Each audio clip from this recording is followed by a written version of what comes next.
Tikaaf, Moon Wars, Episode 2, Revenge of the Shaitan. Recall the Quranic allegorical story of when mankind became self-aware, conscious, could name things, and those evil thoughts and actions, known as Shaitan and Iblis, refused to become submissive to the will of Allah. Well, he was given free rein. He, Iblis, said, "Give me respite till the day they are raised up." The request was granted. God said, "Be among those who are given respite." But when you read the Quran, seek refuge in God against Satan, the rejected one. One's own straying thoughts as well may divert the attention. He, Satan, has no power over those who truly believe and put their trust in their Lord. His power is only over those who befriend him and assign partners to God. And he has overcome those who have refused to read the Quran with meaning and distort what it teaches. Tikaf is a practice consisting of a period of seclusion in the last 10 days of Ramadan by staying in a mosque for men or for women in a room in the home for praying and bead counting while staying away from everyday worldly affairs. The literal meaning of the word has a rather lackluster meaning of sticking and adhering to or becoming regular in something. Blind recitation of the Quran without understanding is once more the norm of the day, as well as reading forged hadith. In other words, become useless. This practice was adapted from our Jewish cousins.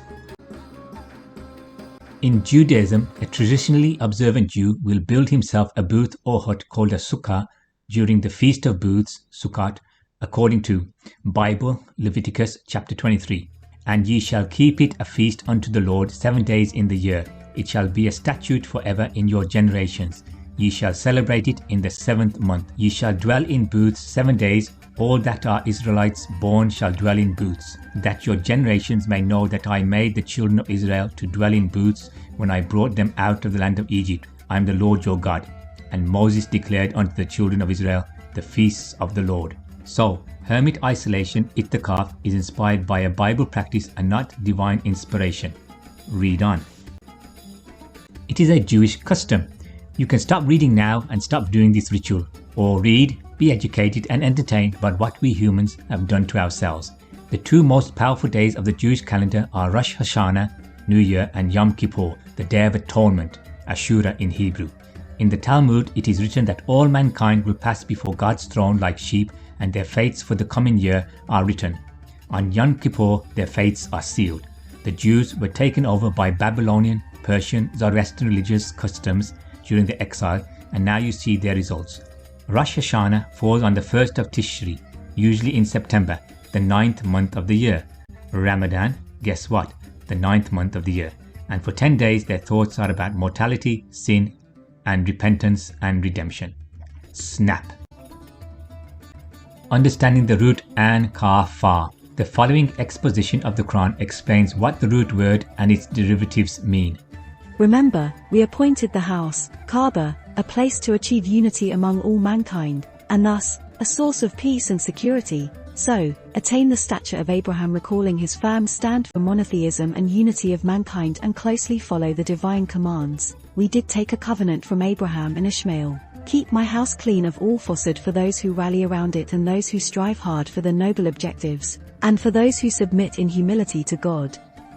Al-Bayt, the house, Kaaba, the symbolic house of God in Mecca, the meeting point for all mankind, the source of peace, security and unity for all humanity. Masala, the ways to obey God. Maqami Ibrahim, the stature of Abraham, the stand he took. Taifa, those who might be diverse in race and color but united in ideology. Taif, watchman, custodian, one who stands guard. Taifin, caretakers of humanity, guardians of human rights. Akafa, to prevent schism and discord, set things right. Arkafin, those who strive for a noble objective, those who prevent schism, who set things right. They had said, "We will not abandon this cult, but we will devote ourselves to it until Moses returns to us." Arkafina in the above means to be engaged in some work continuously or to be committed to something. This makes the Arkafin a group or party which does not allow human beings to be separated from one another, but binds them all together like pearls in a thread to keep them together. In other words, it combs the hair of humanity and keeps it orderly. This is the rightful status of the Muslim nation, or the nation of those who have submitted their will to Allah. This nation keeps itself attached to its central point and sorts out matters of humanity. In other words, it is about doing right acts to achieve good results, not becoming a hermit. You cannot be further from the truth by what you do. Seclusion in tikaf and sukat. The finer details are different, but the ritualized behavior of God's chosen people, supposed to be the best of creation, is to isolate from worldly affairs, not work, not help oneself or humanity, and be fed by others. This is nowhere in the Quran, but they have once more ignored Allah and His true teachings and still continue to call themselves Muslims. The title, a verb, not a noun, can only be deserved by time that flies and has flown, bears witness, that man is, and has been, in a state of loss, except those who have chosen to be graced with belief, do works that help others and exemplify truth and exemplify perseverance, individuals and nations that are exception to the rule of mankind being in a state of loss, have 4 qualities.